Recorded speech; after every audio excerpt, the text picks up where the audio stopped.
အိရှိဆန်မင်းသားရှောင်းရီဟန်ကပုံကံဖို့ကြံစီမှုနဲ့ဆွဆွဲခံရပြီးဧကရမင်းမြတ်ကတားဖတန်ရောစင်ခဲ့တာကြောင့်တေတံကနေကင်းလွတ်ခွင့်ပေးခဲ့ပေမဲ့အိရှိဆန်ရာထူးကိုပယ်ဖျက်ဖေးဝံဖြစ်ရာထူးချပြီးလူတူမနီးတဲ့လင်းနံဒေတာစီကိုချက်ချင်းပြည်နှင်တန်းပေးလိုက်ပါတယ်ဒီလိုတေကွဲကွဲရမဲ့ဘေးဒုက္ခဆိုးကြီးကြုံနေရတဲ့အချိန်မှာပဲမင်းကလေးတယောက်ဟာအရှိနန်းဆောင်ရဲ့အစီခံမင်းကလေးဖြစ်တဲ့ချင်းရထိုးရဲကိုယ်လေးကိုဝိညာဉ်ကူပြောင်းပြီးနိုးလာခဲ့ပါတယ်ဇလန်းအစမှာတင်တေတွင်းထဲရောက်နေတဲ့အချအေနေကိုတီးလိုက်ရတဲ့ချင်းရထိုးဟာအလန်အရှင်မြတ်ကြီးရဲ့နေငါ့ကိုကစားနေတာလားဆိုပြီးစိတ်ထဲကနေအော်ဟစ်ညီးတွားနေမိပါတယ်နန်းတွင်အရာရှိမိမဆိုးကြီးကအရှိနန်းဆောင်ကအစီခံတွေကိုစူးစီးပြီးဖေးဝံနဲ့အတူလင်းနံကိုလိုက်ချင်တဲ့သူရှိရင်ထွက်ခဲ့ကြလို့ကြီးညာလိုက်တဲ့အခါအစီခံအားလုံးခြေတုံလက်တုံဖြစ်ကုန်ကြပါတယ်ဘာလို့လဲဆိုတော့လင်းနံဆိုတာအစိမ့်ငွေတွေထူထပ်ပြီးသွားရင်အသက်ရှင်ဖို့မျှော်လင့်ချက်ဆဲပုံတပုံတောင်မရှိတဲ့တေမင်းတမန်အရက်ဒေတာဖြစ်နေလို့ပါပဲအစီခံတွေဟာပုံကံမှုကတေတံဖြစ်တဲ့နာကိုအေဂရစ်ကဘာလို့အသက်မသက်ပဲဒီလိုနှိပ်စက်တာလဲလို့စိတ်ထဲကတွေးကြောက်ပြီးငြိမ်သက်နေကြပါတယ်အဲ့ဒီအထဲမှာအသက်ကြကြီးတဲ့အစီခံအဖိုးကြီးတယောက်ပဲငိုယိုပြီးမင်းသားလေးရဲ့အဖိုးကြီးတေရင်တော်မင်းသားလေးနဲ့အတူလိုက်ပါမယ်လို့တစ္ဆာရှိအော်ပြောရှာပါတယ်မိမဆိုးကြီးကဘသူမှရှေ့ထွက်မလာတာကိုမြင်ပြီးမျက်နှာပြက်နေတဲ့အချိန်မှာပဲချင်းရထိုးကငါသွားမယ်ကျမကမင်းသားလေးနောက်ကိုလိုက်ပြီးမြင်းလိုနွားလိုအစီခံပါမယ်လို့အာကိုတကြီးအော်ပြောပြီးရှေ့ထွက်လာပါတယ်မိမဆိုးကြီးကစောစောကငြိမ်နေပြီးအခုမှဘာလို့စိတ်ပြောင်းသွားတာလဲလို့တန်တရားနဲ့မေးတဲ့အခါလက်ပတ်တဲ့ချင်းရထိုးကကျမကမိမဆိုးကြီးရဲ့အရှိန်ဝါကြောင့်ကြောက်လန့်သွားလို့ပါမိုက်မဲပေမဲ့မင်းသားလေးကိုစိတ်ရောကိုယ်ပါပြုစုဆောက်ရှောက်မှမှုစိတ်ချပါလို့မျက်နှာလိုမျက်နှာရရှောက်တင်လိုက်ပါတယ်မိမဆိုးကြီးကသူမကိုတော်တော်လေးတဲ့ကောင်မလေးလို့သဘောကျသွားပြီးလင်းနံက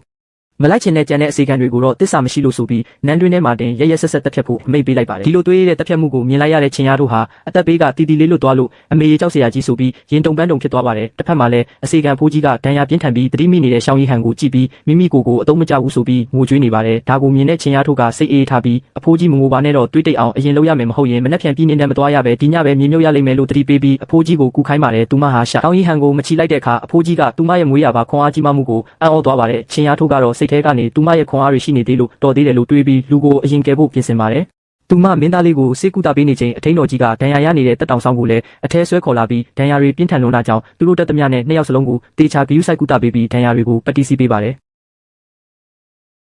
အဲ့ဒီနောက်ချင်းရထိုးကခီးလန့်အတွက်အကြံထုတ်ပြီးမိဖို့ချောင်ကိုလမ်းပြခိုင်းပါတယ်အဖိုးကြီးကဘာလို့မလို့လဲလို့မေးတဲ့အခါသူမကပြည်နေနံသွားမဲ့လမ်းမှာစစ်သားတွေကစားစရာကောင်းကောင်းကျွေးမှမဟုတ်ပဲကြိုးမပြင်းရင်၄ယောက်လုံးလမ်းမှာငတ်တေလိမ့်မယ်လို့အမျှော်မြင်ရှိပြောပါတယ်သူမဟာမိဖို့ချောင်တဲကပေါင်းမုံဖြူတွေကိုအမဲရောင်ပြောင်းသွားအောင်တမင်မိခင်ဖြစ်ပါတယ်အဖိုးကြီးကရိတ်ခါတွေကိုဖြုံးတီးနေတာလားလို့ထင်မှတ်ပေမဲ့ချင်းရထိုးရဲ့အကြံကတော့ပေါင်းမုံတွေဖြူဖွေးနေရင်လမ်းခီးမှာတော့တေးတဲ့သူတွေလူယူသွားနိုင်ပြီးဒီလိုညစ်ပတ်ပြီးမြေတူးနေမှာသူများတွေယွန်ရှာပြီးသူတို့အတွက်ခြံထားခဲ့ကြမှာဖြစ်ပါတယ်ပေါင်းမုံတွေကျက်လာတဲ့အခါအဖိုးကြီးတောင်ဗိုက်စားလာပြီးဒါကတော်တော်မွေးတာပဲလို့ပြောမိတော့ချင်းရထိုးကမနှက်ဖြန်ကြရင်ဒီလိုစားရဖို့အခွင့်အရေးမရှိတော့ဘူးပြောပြီးအမြန်စားခိုင်းပါတယ်ဒီလိုတက်ရက်စရာကောင်းပြီးအကြံကောင်းတဲ့ချင်းရထိုးကိုကြည့်ပြီးအရှိနန်းဆောင်ရဲ့တစ္ဆာရှိနောက်လိုက်တယောက်ကစိတ်မလေးမင်းသားလေးတာအသက်ရှင်သွားရင်ညီကျေးဇူးကိုငါတက်လုံးမှတ်ထားပါမယ်လို့ကျေးဇူးတင်စကားဆိုရှာပါတယ်ချင်းရထိုးကတော့တက်လုံးမစင်းစားနဲ့ဦးအရင်ဆုံးဒီနေ့ခီးလန်းကိုအသက်ရှင်အောင်ဖျက်ကျော်ဖို့ပဲအာယုံစိုက်ထားပါတယ်နောက်တနေ့မနက်မှာတော့ထွက်ခွာရမယ့်အချိန်တန်ပြီးမှုစစ်သားတွေကလာခေါ်ကြပါတယ်ဒဏ်ရာတွေနဲ့လမ်းမလျှောက်နိုင်တဲ့ရှောင်းရီဟန်ကိုလှဲပေါ်တင်ပြီးမြို့ပြင်ကိုထွက်လာတဲ့အခါလမ်းခီးမှာရန်သူတွေကြားဖြတ်တိုက်ခိုက်မှာကိုအားလုံးကစိုးရိမ်နေကြပါတယ်မြို့တကားဝအရောက်မှာတော့ရှောင်းရီဟန်ရဲ့ရန်သူဖြစ်တဲ့ကျိုးသခင်လေးနဲ့ကြောက်သခင်လေးတို့ကလမ်းပိတ်ပြီးစောင့်နေကြပါတယ်ကျိုးသခင်လေးကရဲရွဲ့တဲ့အပြုံးနဲ့ဖေးဝံမြို့ကထွက်သွားတာကိုမောင်မင်းကလာမပို့ရင်မကောင်းဘူးလေလို့ပြောပြီးရှောင်းရီဟန်တကယ်ပဲဒဏ်ရာအပြင်းထန်ရနေတာလားဒါမှမဟုတ်ဟန်ဆောင်နေတာလားဆိုတာကိုလာရောက်စုံစမ်းတာဖြစ်ပါတယ်အဖေဖြစ်တဲ့ကြောက်သခင်လေးကလည်းမင်းသားလေးကိုပုတ်ခတ်တဲ့အနေနဲ့ညီကို၃ယောက်မြောက်ကအမှားကြီးမခဲ့တာတောင်ခမဲတော်ကနေမြေပေးသနာခဲ့သေးတယ်ဒီကယူနာတော်ကိုစိတ်ပြအောင်မလုပ်ပါနဲ့လို့လောင်ပြောင်တရော်လိုက်တောင်းရီဟန်ကတော့တတိမိမျောနေပြီးသူတို့ရဲ့လောင်ပြောင်မှုကိုတုံ့ပြန်နိုင်စွမ်းမရှိရှာပါဘူးကျိုးသခင်လေးနဲ့ကြောက်သခင်လေးတို့ဟာရှောင်းရီဟန်တကယ်ပဲတေလူမျိုးပါဖြစ်နေပြီးဟန်ဆောင်နေတာဟုတ်မဟုတ်သိရအောင်ဒဏ်ရာကိုအားနဲ့ဖိညိနေပါတယ်တတိလေးနေတဲ့သူစီကဘာတုံ့ပြန်မှုမှမရတဲ့အခါဟန်ဆောင်တာဟုတ်မှန်တေချသွားတဲ့အခါသူတို့ရဲ့နောက်ွယ်ကလှုပ်ဝက်အကြံစီတွေအောင်မြင်ဖို့အတွက်နောက်လိုက်တွေကိုစစ်ဆေးချက်လို့အမိန့်ပေးပြီးရှောင်းရီဟန်ရဲ့ခီးလန်းကိုပို့ပြီးအနေရကြီးအောင်ကြံစီကြပါတော့တယ်ဒါတွေကိုလှဲအောက်ကနေဘာမှမလုပ်နိုင်ပဲကြည့်နေရတဲ့ချင်းရထိုးတယောက်အံကိုတင်းတင်းကြိတ်ပြီးစိတ်ထဲမှာကျိန်ဆဲပစ်လိုက်ပါတယ်ဒဏ်ရာတွေနဲ့ပြည်နေတန်ခံရတဲ့မင်းသားရှောင်းရီဟန်နဲ့ပါနှက်ပြီးအကြံကောင်းတဲ့အစီခံမိန်ကလေးချင်းရထိုးတို့လင်းနံခီးစင်မှာဘလို့အသက်ပေးတွေကသူတို့ကိုစောင့်ကြိုနေဦးမလဲအပိုင်းနှစ်ကိုဆက်လက်ကြည့်ရှုပေးကြပါဦးဗျအကိုကြီးဖြစ်သူနဲ့ညီကိုတွေအကြားကဟန်ဆောင်မျက်နှာဖုံးတဲ့လူတွေကသူတို့ရဲ့စားစရာရိတ်ခါတွေနဲ့ပစ္စည်းတွေကိုရစရာမရှိအောင်ငွေနောက်ဖြည့်ဆည်းသွားကြပါတယ်နင်းနေတန်ခံရတဲ့အကျဉ်းသားတွေရဲ့ဘဝကတော့အဖြည့်ဆည်းခံလိုက်ရတာကြောင့်တစ်ဖွဲ့လုံးငပြက်မဲ့အနေနဲ့ရင်ဆိုင်နေရပါပြီဒါကြောင့်ချင်းရထိုးကတော့လမ်းဘေးကစားလို့ရတဲ့ဟင်းသီးဟင်းရွက်မှန်သမျှကိုပြပုံထဲကနေရှာဖွေပြီးအကုန်လိုက်ကောက်နေရရှာပါတယ်သူမကစားလို့ရတာတွေကောက်အကုန်ကောက်လို့ရေးရွရင်းပြီးမြင်မြန်သွားမှဖြစ်မယ်တော်သေးတာပေါ့ငါလဲပေးမှရှိနေလို့မဟုတ်ရင်တရက်ကိုပေါက်စီနှလုံးနဲ့နှစ်တန်နဲ့3ရက်တောင်ခံမှာမဟုတ်ဘူးလို့တွေးပြီးကြောစိတ်နေခဲ့ပါတယ်ရိတ်ခါတွေလည်းမရှိတော့တဲ့အပြင်လဲပေါ်မှာဒဏ်ရာတွေနဲ့တတိမိနေတဲ့မင်းသားကြောင့်ခီးလန်းကပိုလို့တောင်ခက်ခဲလို့နေပါတယ်လျိုမက်ကြီးကအခြေအနေတွေပိုဆိုးမလာခင်ချင်းရထိုးမြင်မြန်လာအရှင်မင်းသားကထပ်ပြီးရှင်းလင်းရေးလုပ်တော့မယ်လို့လမ်းခေါ်တဲ့အခါချင်းရထိုးတယောက်စိတ်ပြက်လက်ပြက်နဲ့ဒီကုံတရေကိုငါတကယ်မလိုချင်ဘူးလို့ညီးတွားမိပါတယ်တေးဘေးနဲ့ရင်ဆိုင်နေရတဲ့အချိန်မှချင်းရထိုးဟာဒဏ်ရာတွေကုသပေးရင်အရှင်မင်းသားရဲ့အရှင်မင်းသားနိုးလာရင်ရန်ညိုးမထားပါနဲ့နော်ဒီရက်ပိုင်းကကျမလည်းအသက်ဘေးကလွတ်အောင်လုပ်ခဲ့ရတာမို့ပါလို့စိုးရင်တကြီးတိုးတိုးလေးဆူတောင်းနေမိပါတယ်အဲ့ဒီအချိန်မှာပဲတာရှည်တတိမိမျောနေတဲ့ရှောင်းရီဟန်တယောက်မျက်လုံးပွင့်လာပြီးအားနေတဲ့အတန်နဲ့ငါတို့ဘယ်နေရာရောက်နေတာလဲလို့မေးလိုက်ပါတယ်ချင်းရထိုးလည်းလမ်းဖြတ်သွားပြီးလမ်း လမ်းခုလက်မှာပါလို့ချက်ချင်းဖြေလိုက်ရပါတယ်ဒါပေမဲ့သူမစိတ်ထဲမှာတော့ဘာလန်းလဲဒီစကားကိုဘယ်လိုပြောရမလဲအရှင်မင်းသားနေနေတန်ခံလိုက်ရတယ်လို့ပြောရမလားအခုအရှင်မင်းသားကိုဖေးဝံလို့ခေါ်တယ်လို့ပြောရမလားအကုန်ပြောပြီးရင်ကျမအသက်ရှင်နိုင်မှာအောင်မလားဆိုပြီးတောကတွေရောက်နေပါတယ်တစ်ဖက်မှာလည်းအနားကိုရောက်လာတဲ့ကိုရန်တော်စစ်သူကြီးကူကတခင်ဖြစ်သူဒဏ်ရာအပြင်းထန်ရခဲ့တာကိုမကာကွယ်နိုင်ခဲ့လို့ကျွန်တော်မျိုးတာဝန်ကျေပွန်မှုမရှိလို့အရှင်မင်းသားအပြစ်ပေးပါလို့ဒူးထောက်တောင်းပန်ပါတယ်ရှောင်းရီဟန်ကထားဖို့ကြိုးစားတဲ့အခါချင်းရထုတ်ကမလုံနဲ့ဦးသွေးတွေပြန်ထွက်လာပြီးလို့စိုးရိမ်တကြီးတားမြစ်ပြီးစစ်သူကြီးကူကလည်းလူကြီးတွေစကားပြောနိုင်အောင်မင်းကလေးခဏရှောင်ပေးပါလို့ရင်ကျေးစွာမောင်းထုတ်လိုက်ပါတယ်လျိုမက်ကြီးကလည်းချင်းရထုတ်တော်ဟင်းသီးဟင်းရွက်တော့အခုချေလက်ဖက်ရည်တစ်ခွက်စာကြရင်ခီးဆက်မယ်လို့အမိတ်ပေးလိုက်တဲ့အတွက်ချင်းရထုတ်လည်းအခုပဲတွားလိုက်ပါမယ်ဆိုပြီးခက်တွတ်တွတ်လေးထွက်ခဲ့ရပါတယ်လှဲထဲမှာတော့ရှောင်းရီဟန်ကအခြေအနေကိုသိကျင်စိတ်ပြင်းပြနေပြီးအရှင်မင်းသားနိုးလာပြီးပဲငါသတိမိနေတဲ့ရပိုင်းကြောင့်ရှင်းရှင်းလင်းလင်းပြောစမ်းလို့ခက်ပြက်ပြက်မေးပါတယ်လျိုမက်ကြီးကမျက်ရည်တွေဝဲရင်းနန်းတွင်းကဝမ်းနေစရာသတင်းဆိုးတွေကိုတစ်ခုချင်းစီရှောက်တင်လိုက်ပါတယ်မိခင်ဖြစ်သူမိဖုရားခေါင်ကြီးအကျဉ်းချခံရတာရှမ်းမီသားစု60တိုင်နေခံရတာနဲ့ဘရင်ကသူ့ကိုဖေးဝံလို့ပွဲချပြီးလင်းနံကိုနှင်ထုတ်လိုက်တဲ့အကြောင်းကြားလိုက်ရတဲ့အခါရှောင်းရီဟန်တယောက်ရင်ကျိုးမတက်ခံစားလိုက်ရပြီးဖေးဝံလို့ခတ်တိုးတိုးရေရွရှာပါတယ်လျိုမက်ကြီးကတခင်လေးစိတ်မပြတ်သွားစေဘူးအရှင်မင်းသားအနားမှာဒီအစီကံအိုကြီးရဲ့စစ်သူကြီးကူရဲ့ချင်းရထုတ်ရဲ့ရှိပါသေးတယ်အဲ့ဒီကောင်မလေးကကြမ်းတမ်းပေမဲ့တကယ်အမှတ်တညာကောင်းပါတယ်လို့အားပေးစကားဆိုပါတယ်ဒါပေမဲ့ချက်ချင်းလက်စားချေချင်းစိတ်ပြင်းပြနေတဲ့ရှောင်းရီဟန်ကငါ့ကိုတွဲထူပေးလို့အမိတ်ပေးပါတယ်လျိုမက်ကြီးကအရှင်မင်းသားဒဏ်ရာကမတက်တာသေးဘူးလေလို့ဒါပေမဲ့သူကတော့မန်ပါနဲ့ထူလို့ထပ်ပြောပါတယ်အခြေအနေတွေဘလောက်ဆိုးဆိုးတက်တာသွားမှာပါအရှင်မင်းသားတေချာပေါက်တက်တာသွားမှာပါကျွန်တော်တို့အတော်ဆုံးဆရာဝန်ကိုရှာကြတာပေါ့လို့အမတ်ကြီးကတုံရင်နေတဲ့အတန်နဲ့ရှောက်တင်ရင်မျက်ရည်ကျလာတဲ့အခါရှောင်းရီဟန်ကမငိုပါနဲ့လို့နှစ်သိမ့်ပါတယ်အနာကလူတွေကတော့လီယိုမက်ကြီးကဝမ်းသာလုံးလုံးငိုနေတာပါလို့ဝိုင်းပြောကြပါတယ်အဲ့ဒီအချိန်မှာပဲလှဲလန်းအရှိကနေရုပ်တဲတဲအော်ဟစ်တန်တွေကြားလိုက်ရလို့ချင်းရထုတ်ကအားရှေ့မှာဘာဖြစ်တာလဲလို့လက်အော်ပြီးရှောင်းရီဟန်ကလည်းရှေ့မှာဘာကိစ္စလဲလို့မေးပါတယ်သတင်းပြေးပို့တဲ့လူကတခင်ကြီးစစ်သူကြီးအိမ်တော်ကအဖွားအိုပါမရတော့ဘူးထင်တယ်လို့လာပြောပါတယ်ရှောင်းရီဟန်ကစိုးရိမ်တကြီးလှုပ်ရှားဖို့ပြင်းတဲ့အခါဘေးကလူတွေကအရှင်မင်းသားလှုပ်ရှားလို့မဖြစ်ဘူးလို့တားကြပေမဲ့သူကတော့အာတင်ပြီးစစ်သူကြီးကိုတွားပြောလိုက်အဖွားကိုဒီကိုခေါ်ခဲ့ဖို့လို့အမိတ်ပေးပါတယ်ချင်းရထုတ်လည်းအဖွားအိုကိုတွဲခေါ်လာရင်ချင်းရထုတ်ဖြည်းဖြည်းလို့မိမိကိုတတိပေးနေရပါတယ်ဖက်သက်ဝင်တက်လူနေရတဲ့အဖွားအိုကဟန်အားအဖွားလို့ခေါ်ရှာပြီးရှောင်းရီဟန်ကလည်းမျက်ရည်တွေနဲ့အဖွားရှမ်းမီသားစုကမြေကိုအပြစ်မတင်ပါဘူးလို့ပြောကနောက်ဆုံးနှုတ်ဆက်လိုက်ပါတော့တယ်ဝမ်းနဲ့မှုကိုဘေးဖယ်ပြီးခီးဆက်ဖို့ထွက်ခွာမဲ့အကုန်ထပါတော့လို့အမိတ်ပေးပြီးမကြခင်မှာပဲတောအုပ်ထဲကနေဓာပြတွေလာပြီးဆိုတဲ့လက်အော်တန်တွေထွက်လာပါတယ်စစ်သူကြီးကူကလူအုပ်ကိုကာကွယ်ထားဘယ်မှရှောက်မပြေးနဲ့နောက်ဆုံးလို့អော်ပြီးရန်သူတွေကိုတားဆီးပါတယ်ဒါပေမဲ့ဓာပြတွေရဲ့ရည်ရွယ်ချက်ကိုရိပ်မိသွားတဲ့ချင်းရထုတ်ကမြင်းလဲကိုဥတီလာတာပဲဒါကဓာပြတိုက်တာဘဲဟုတ်မလဲဒါရှောင်းရီဟန်ရဲ့အသက်ကိုရန်ရှာဖို့လာကြတာလို့တွေးမိပြီးထိတ်လန့်သွားပါတယ်ရန်သူတွေကများလုံးလို့စစ်သူကြီးကူအနေရဖြစ်တော့မဲ့အချိန်မှာချင်းရထုတ်ကကြောက်လန့်နဲ့အနားမလာနဲ့ကျမမှာခွန်အားတွေအများကြီးရှိတယ်လို့ဓာပြတွေကိုချင်းချစ်ပြီးစစ်သူကြီးကိုတွားတခင်ကြီးကိုခေါ်ပြီးတွားတော့လို့ပြောပါတယ်ဒါပေမဲ့အခြေအနေကအဆိုးဆုံးကိုရောက်သွားပါပြီတွားပြီးမြင်းလဲကတွားလို့မရတော့ဘူးစစ်သူကြီးကလည်းမတိုက်နိုင်တော့ဘူးရှောင်းရီဟန်ကလည်းထားလို့မရသေးဘူးလို့ချင်းရထိုးတယောက်စိတ်ပြက်လက်ပြက်ရေရွတ်နေစင်မှာပဲလှုပ်ကြံသူတွေကလဲတဲကလူတယောက်မှမချမ်းနဲ့လို့အမိတ်ပေးလိုက်ပါတယ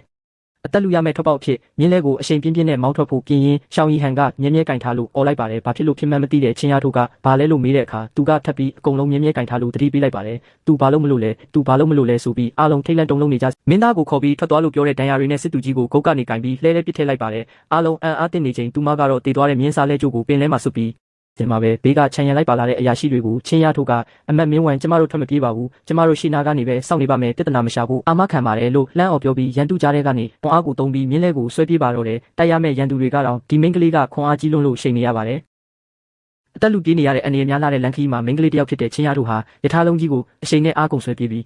အားလုံးရဲ့အသက်ကိုကယ်တင်လိုက်နိုင်ပါတယ်မျက်လုံးလိုအထက်ကသူတွေကဖြည်းဖြည်းသွားပါအောင်လို့အော်ဟေးရတဲ့အထိပါပဲသူမကတော့တီးခံထားအသက်ရှင်ဖို့အဓိကပဲလို့လှမ်းအော်ပြောလိုက်ပါတယ်တနေ့အရောက်မှာတော့သူမလည်းအားကုန်ခံသွားပြီးပြစ်လဲကျသွားပြီးကျမမရတော့ဘူးခြေထောက်တွေကျိုးတော့မယ်ပါဇက်ကလည်းပြောနေပါတယ်ချင်းရတို့မြေကြီးပေါ်လဲကျနေချိန်မှာတော့တခင်ကျမတို့အဖွဲ့ကိုဒုက္ခမပေးခဲ့ပါဘူးနော်လို့မောနဲ့မေးလိုက်ပါတယ်ဘေးကအထိန်တော်ကြီးကမျက်ရည်ဆက်လက်နဲ့ကလေးမရဲ့မယူရဲဆန်လိုက်တာဘလို့ကြောင့်များမြင်းနေရမှာနင့်ကိုနဲ့စားထိုးပြေးခဲ့ရတာလဲဆိုကပြောရင်းငိုနေတာကြောင့်ချင်းရထုတ်ကငိုမနေကြပါနဲ့ငိုရင်ငါပူပင်ပန်းလို့ပါကျမကိုခဏလောက်အနာပေးလို့မရဘူးလားလို့ပြန်ပြောခဲ့ပါတယ်ဒဏ်ရာတွေနဲ့မင်းသားကသူမကိုကြည်ရင်စိတ်ထဲကနေတနာကယူနာဖြစ်ရတယ်လို့အံ့ဩမဆုံးလည်းဖြစ်နေရပါတယ်ခဏနာပြီးတာနဲ့ထွက်သွားပြီးပြန်လာတဲ့ချင်းရထုတ်လက်ထဲကတခုခုတဲကပြန်လာပြီးတခင်ကျမပေါက်စီမတ်ထိုနဲ့အသားမုံတွေရှာခဲ့တယ်လို့ပြောလိုက်ပါတယ်မင်းသားကဒါတွေကငါ့ကိုစိတ်ဖြေဖြောက်ဖို့ရှာလာတာတေချာရဲ့လားလို့မေးတော့သူမကတော့အပြုံးနဲ့သာနေလိုက်ပါတယ်မျိုးရဲတနေရာရောက်ချင်းရထုတ်ကမြင်းကဈေးကြီးလုံးလို့မြင်းနဲ့လဲလှဲဆွဲနိုင်တာပဲအသုံးဝင်ဖို့ကအဓိကပဲလေလို့အလွဲလေးပြန်ဖြေခဲ့ပါတယ်ထိုအချိန်မှာလမ်းဘေးတနေရာကနေကလေးတယောက်ကမကျွန်တော်နဲ့ညီလေးကိုဝယ်ပါနော်ကျွန်တော်တို့အစားနဲတယ်အလုပ်လဲလုပ်နိုင်တယ်လို့လာတောင်းပန်ပါတယ်လူဆိုးတွေကကြေးကြုံကများလူကိုဆွတ်ဆာလာဆွဲရဲတယ်ဆိုပြီးရိုက်ဖို့လုပ်ချိန်မှာကိုရန်တော်ကဝင်ကားပြီးနောက်တစ်ခါထက်ရိုက်ကြည့်ဆိုပြီးအရှိကနေကာကွယ်ပေးခဲ့ပါတယ်ပြီးတော့ဒီနှစ်ယောက်ကိုငါယူမယ်ဆိုပြီးဝယ်ယူခဲ့ပါတယ်မင်းသားစီရောက်တော့တခင် ကျမတခင်အတွက်အလားလာရှိတဲ့ကလေးနှစ်ယောက်ရှာပေးထားတယ်။နောက်ကြရင်တခင်ရဲ့လက်ယုံတွေဖြစ်လာမှတေချာတယ်လို့ပြောတော့မင်းသားကလည်းဝယ်ပြီးပြီဆိုမှတော့ထားလိုက်ပါလို့ခွင့်ပြုခဲ့ပါတယ်။ကလေးတွေကမမကျွန်တော်တို့ကိုနာမည်ပေးပါလို့တောင်းဆိုတာကြောင့်ချင်းရထုတ်ကနင့်နာမည်ကဂျီဆိုနင့်ညီနာမည်ကဂျီယိုနောက်ကြရင်တခင်ရဲ့ဘလက်ဝဲညာလက်ယုံလောက်ကြလို့နာမည်ပေးခဲ့ပါတယ်။နောက်ဆုံးမှာတော့သူတို့နယ်မြေကိုရောက်ရှိလာခဲ့ပေမဲ့စံအိမ်ကိုမြင်လိုက်ရတော့တခင်ဒါဖေးဝန်ဆန်အိမ်နဲ့ဒီနေရာကခွေးနေရင်တောင်ညာတွင်ချင်းအိမ်ပြောင်းရမယ့်နေရာမျိုးပဲလို့ကလေးတွေကတော့နှာခေါင်းရှုံခဲ့ကြပါတယ်လိုက်ပို့တဲ့စောက်ရှောက်သူကကျွန်တော်တာဝန်ပြီးနောက်အနာဂတ်ကတော့မင်းသားရဲ့ကံကြမ္မာပေါ်ပဲမူတည်တော့မယ်ဆိုပြီးစွန့်ခွာသွားခဲ့ပါတယ်အိမ်ထဲရောက်တော့တခင်ကျွန်တော်တို့မှာပတ်စံဆန်ထင်းမီသွေးနဲ့ဆေးပါတစ်ခုမှမရှိတော့ဘူးရေနွေးတစ်ခွက်တောင်ကျိုးလို့မရဘူးလို့အကူတွေကစိုးရိမ်စွာပြောကြပါတယ်မင်းသားကအသက်ဆက်ရှင်ကြတာပေါ့လို့အတီငိမ်ဆုံးပြောလိုက်ချိန်မှာချင်းရထုတ်ကမနှက်ဖြန်ကြေးရွာထဲသွားပြီးစံဆေးနဲ့မီသွေးဝယ်မယ်ပြီးတော့တခင်အတွက်ထိုင်ပြီးသွားလို့ရမယ်ဘီတက်ကလထိုင်တစ်စီဝယ်ပေးမယ်လမ်းမှာအနိုင်ကျင့်ခံခဲ့ရတာဒေါ်လာပြီးတခင်ကိုအဲ့ရပေါ်မှာပဲတောင်းတင်မနေစေချင်တော့ဘူးလို့အာမန်ပါဆုံးဖြတ်ခဲ့ပါတယ်ဒဏ်ရာရထားတဲ့ကူဖုံးကလည်းလင်နန်ကစိမ့်တဲ့နေရာဆိုတော့ချင်းရတို့တယောက်တည်းသွားတာမလုံခြုံဘူးငါလိုက်ခဲ့မယ်လို့ပြောတာကြောင့်မင်းသားကကာကွယ်ရုံပဲကာကွယ်ပါပြဿနာမလုပ်ဖို့မှာပြီမွန်းတဲ့ချိန်မတိုင်ခင်ပြန်လာခဲ့လို့မှားကြားခဲ့ပါတယ်ချင်းရတို့ကလည်းမနှက်ဖြန်တခင်အတွက်ဘီတက်ကလထိုင်ရအောင်ရှာခဲ့ပါမယ်နှင်ထုတ်ခံရတဲ့လမ်းကြောင်းတော့ဆုံးသွားပြီမနှက်ဖြန်ကြဘာလို့ညာလို့မယ်စကားကြီးစကားကျေပြောပြီးနေထွက်တာတော့နိုးမလာတာကြောင့်ချင်းရထုတ်ထားတော့မျိုးရဲပစ္စည်းသွားဝယ်ရအောင်မယ်လို့ကူဖုံးလာနိုးမှနိုးလာပြီးဒုက္ခပါပဲပထမဆုံးရက်မှာတဲ့အေးရေးလွန်သွားတယ်ဆိုပြီးအလန့်တကြားထားခဲ့ရပါတယ်မင်းသားကမနှက်စာကနေလေစာဖြစ်သွားပြီလို့ပြောတော့ချင်းရတို့ကဟိုတခင်ကျမတို့လင်နန်ကိုရောက်ခါသားဆိုတော့အချိန်စရာညှိနေတော့မှုပါလို့ခေါင်းကုပ်ရင်စင်ချေပေးရပြန်ပါတယ်မင်းသားကနင်ကတော့စကားတက်နေတော့တာပဲလို့ပြောခဲ့ပေမဲ့ချင်းရတို့ကတော့စိတ်ထဲမှာသူတို့စံပြုတ်မကြိုက်ဘူးအသားနည်းနည်းရှာရမယ်အထဲဝယ်ပြီးရင်ပတ်စံရှာဖို့ကြံရမယ်လို့တွေးနေခဲ့ပါတယ်မင်းသားကကြည့်လို့ပါလို့ပြောချိန်မှာတော့ချင်းရတို့ကတခင်စိတ်ချပါကျမတခြားဟာမတော်ပေမဲ့ပတ်စံရှာတဲ့ကိစ္စကတော့ခွန်အားရှိရင်ဝက်ရှာဖို့လာလန်းစားရှိတာပဲလို့ယုံကြည်ချက်ရှိပြန်ပြောနေပါတယ်မိမလာလေးချင်းရထုတ်ဟာသူ့မတ်ထက်ခေါင်းတစ်လုံးစာပုံမြင့်ပြီးပိမ့်ပိမ့်ပပရှိတဲ့အမျိုးသားတစ်ယောက်အတွက်အဝတ်စားတွေချုပ်ဖို့အထည်ချုပ်ဆရာစီရောက်လာခဲ့ပါတယ်။ကလေးအင်ဂျီလေးတွေပါထက်ချုပ်ဖို့မှာယူခဲ့ပါတယ်။အထည်ချုပ်ဆိုင်ကထွက်ပြီးတဲ့နောက်မှာတော့သူတို့စားနေရိတ်ခါတွေတခြားလိုအပ်တဲ့ပစ္စည်းတွေကိုပါကြံတဲ့ပတ်စံနဲ့မျှတအောင်တန်းစီဝယ်ယူခဲ့ပါတော့တယ်။ဒါကိုကြည့်ပြီးစိုးရိမ်သွားတဲ့အဆောင်ဖြစ်သူကချင်းရငါတို့မှာအခုချိန်ပတ်စံလုံးဝမရှိတော့ဘူး။နေလို့အများကြီးလိုက်ဝယ်နေတာလဲလို့မေးတဲ့အခါမပူပါနဲ့စားနေရိတ်ခါလုံးလောက်မှခွန်အားရှိပြီးအလုပ်လုပ်နိုင်မှာလို့ပြောပြီးသူမတခင်ဖြစ်သူအတွက်ဘိန်းတက်လဲလေးတစ်စီဝယ်ပေးချင်နေတာကြောင့်ဇွဲနဲ့ပတ်စံရအောင်စီစဉ်မယ်လို့စိတ်ပိုင်းဖြတ်ပြီးကျမပတ်စံရှာမယ်ဆိုပြီးရှောက်လာကြဆိုအရှိနာမှာကုန်ထမ်းသမားတွေရှာနေတဲ့စိတ်ကန်းကိုရောက်သွားခဲ့ပါတယ်စိတ်ကန်းလို့သမားကောင်းကတရက်ကိုပြား20နဲ့ထမင်းတစ်နက်ကျွေးမယ်လို့ကြော်ညာနေချိန်မှာချင်းရထုတ်ကချက်ချင်းဝင်ရောက်လုပ်မယ်ပြောလိုက်တဲ့အခါဘေးနာကအလုတ်သမားတွေကဒီလိုတေးသေးကွေးကွေးမိမလာလေးဟာစံတအိတ်ထမ်းပြီးတာနဲ့မှောက်သွားမှာပဲလို့လောင်ပြောင်ကြပြီးအလုတ်သမားကောင်းကလည်းတနာလို့လက်ခံတာပါဆိုပြီးကြောဝါခဲ့ပါတယ်ချင်းရထုတ်ကလည်းရှေ့ထွက်လိုက်ပြီးစံအိတ်တွေအထက်လိုက်ကိုပြစ်တင်ပြီးအေးဆေးထမ်းပြလိုက်တော့လောင်ပြောင်နေတဲ့အတန်တွေချက်ချင်းတိတ်သွားကြပြီးအန်တော်လုံးလို့ပါဆက်တွေတောင်ပြန်စီမရဖြစ်နေကြပါတယ်ဒါပေမဲ့ချင်းရထုတ်ကတော့ပတ်စံပိုရဖို့ကိုပဲစိတ်ဝင်စားနေတာကြောင့်ပတ်စံပိုရမယ့်နီလန်ကိုအလုတ်သမားကောင်းကိုမေးလိုက်တော့ဟိုးဝေးကတင်းမောအလုတ်ကြီးကိုကုန်စီတွေအပြည့်တင်ပေးနိုင်ရင်900ရမယ်လို့ပြောလိုက်တဲ့အခါချင်းရကလည်းသဘောကျသွားပြီးလက်ခံလိုက်ပါတယ်သူမတယောက်ထဲသာစံတွေအကုန်ထမ်းပြီးသွားတဲ့နောက်ရိုင်းနဲ့ခြေလမ်းတွေနဲ့လက်သမားဆိုင်ကိုသွားပြီးဝီချဲဝယ်ပါတယ်သူမလိုချင်တယ်လို့မရပေမဲ့လွန်ခဲ့တဲ့ရက်ပိုင်းကလူတယောက်မှပြီးမယူတော့တဲ့ဝီချဲကိုပြား900နဲ့ဈေးစစ်ဝယ်ယူလာပြီးနောက်သူမလည်းကြာသွားခဲ့ပါတယ်အိမ်ဝပြန်ရောက်လမ်းမလျှောက်နိုင်တော့သူမကိုကိုရံတော်ကပွေ့ချီကပို့ပေးခဲ့ရပါတယ်နောက်တော့ဒီလဲကမင်းသားအတွက်ဒီနေ့ချင်းရထုတ်တနေ့ကိုအလုပ်လုပ်ပြီးဝယ်လာပေးခဲ့တာပါလို့ပြောတော့မင်းသားဖြစ်သူကထိုဝီချဲကိုမယူဘဲပြန်ပို့ခိုင်းခဲ့ပါတယ်မနက်စောစောမှာထင်းမိထက်နေတဲ့မင်းသားကိုမြင်တော့ချင်းရကဘာလို့စောစောထားတာလဲလို့မေးလိုက်ပါတယ်မင်းသားကတော့မတန်ဆွမ်းဖြစ်နေတဲ့သူ့ကိုယ်သူအတုံးမကျဘူးလို့ခံစားနေရပြီးငါအခုဒါပဲလုပ်ပေးနိုင်လို့ပါလို့စိတ်တက်ကြစွာရေးရွတ်လိုက်ပါတယ်ချင်းရကတခင်ကအလုပ်ကြီးတွေလုပ်မဲ့သူပါကျမကတော့ခွန်အားပဲစိုက်နိုင်တာဆိုပြီးညှက်သိမ့်ပေးခဲ့ရတခင်ကလည်းချင်းရရဲ့စူးစမ်းမှုကိုအတိမတ်ပြုချီးမွမ်းလိုက်တာကြောင့်ရှက်ရှက်နဲ့ရှေ့ကဆန်ပြုတ်ကိုတစ်ချက်တည်းမောတောက်လိုက်ပြီးအလုပ်သွားတော့မယ်ဆိုရင်ဒီအလုပ်ပြီးရင်တခင်အတွက်ဆရာဝန်တေချာပေါက်ပင့်ပေးမယ်လို့ကတိပေးပြီးရေးထွက်သွားခဲ့ပါတယ်